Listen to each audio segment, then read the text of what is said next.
Dry ফ্রুটসগুলো কুচি করে রাখলাম। আজকে আবার কুলফি করব, রেসিপিটা আপনাদের দেখাবো। কুলফি রেসিপি, যে কোনো দুধ আপনি নেবেন, ফুল ফ্যাট দুধ হলে ভালো হবে।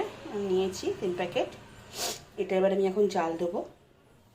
দুধটা জাল দিচ্ছি, এর মধ্যে একটু বড় এলাচ আর ছোট এলাচ দিয়ে দিলাম, তাহলে গন্ধটা খুব সুন্দর হবে কুলফিটার।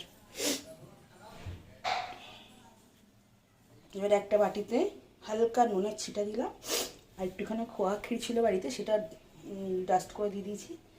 আর 5 চামচ মতন গুঁড়ো দুধ দিয়েছি, আমন্ড স্প্রে। এবার এটা দুধ দিয়ে গুলবো, কিন্তু দুধটা গরম তো, দিলে দলা পাকিয়ে যেতে পারে। সেই জন্য আমি করব কি, আগে একটুখানি ঠান্ডা জল এর মধ্যে দিয়ে নেব অল্প করে। এইবার গরম দুধটা দিলে টেম্পারেচারটা ঠিক হয়ে যাবে, গুলতে আমার সুবিধা হবে, দলা পাকাবে না আর কি। এইটাকে গুলে নিই, তারপরে এটা ঠান্ডা হলে এর মধ্যে আরও যা দেবো দেখাচ্ছি। ততক্ষণ দুধটা ফুটতে থাকুক, ফুটে একটুখানি কমে আসুক আর একটু ঘন হোক। এই যে সুন্দর গুলে গেল। এটা যদি ডাইরেক্ট গরম দুধটা দিয়ে দিতাম না, হয়তো দলা পাকিয়ে যেত বা কিছু একটা হয়ে যেত। ওই জন্য আমি একটু ঠান্ডা জল দিয়ে দিলাম আগে। এমনি দুধটা ঠান্ডা করে মানে হালকা গরম থাকবে, সেই দুধ দিয়ে গুললে তো অসুবিধা নেই, কিন্তু আমার কাছে এখন ফুটন্ত দুধটাই আছে বলে আমি একটু ঠান্ডা জল মিশিয়ে নিলাম। এটা মিশে গেছে। এবার আমি এর মধ্যে দেব কাস্টার্ড,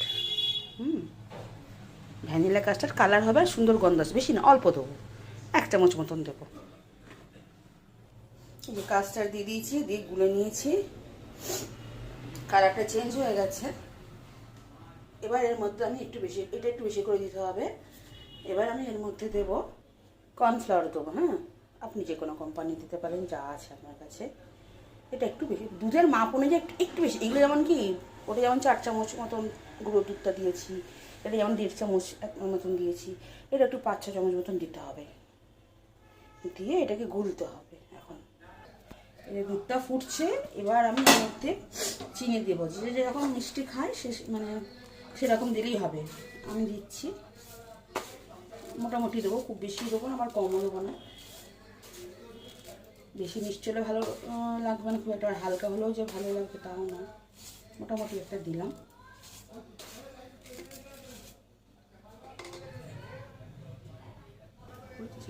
চিনিটা আমি নাড়তে ভুলে যাচ্ছে।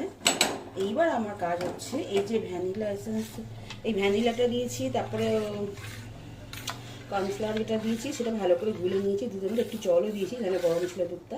এবার আমি এটা এর মধ্যে ঢেলে দেবো, পুরোটা ঢেলে দিয়ে কন্টিনিউয়াসলি নাড়তে হবে, নাহলে এটা দলা পাকিয়ে যাবে। আর এবার আমি ড্রাই ফ্রুটস যেগুলো ছিল সেগুলো ঢেলে দিলাম।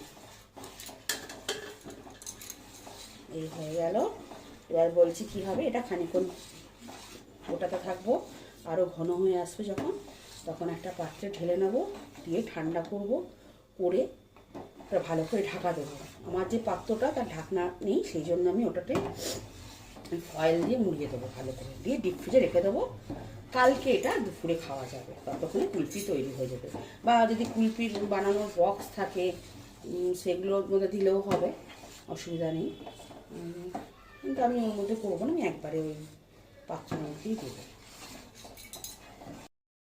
রুম টেম্পারেচারে চলে এসছে। এবার এগুলো ফয়েল দিয়ে মুড়বো, দিয়ে ডিপ ফ্রিজে দিয়ে দেবো, দিয়ে কালকে খাওয়া হবে, তখন আবার দেখাবো খুলে কীরকম হয়েছে। যে ফয়েল পেপার দিয়ে মোড়া হয়ে গেছে এটা, এবার ডিপ ফ্রিজে ঢোকানো হবে। কুলফিটা হয়েছে নাকি এবার দেখছি। বাহ, দুর্দান্ত জমেছে, কেটে কেটে খাওয়া হবে। এটা দেখি পাটিরটা, হ্যাঁ সেটাও জমে গেছে, খুব সুন্দর হয়েছে। এটা বলে শক্ত না, এগুলো হচ্ছে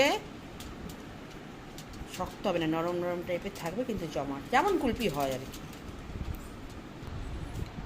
এই যে চামচ দিয়ে সুন্দর তোলা যাচ্ছে।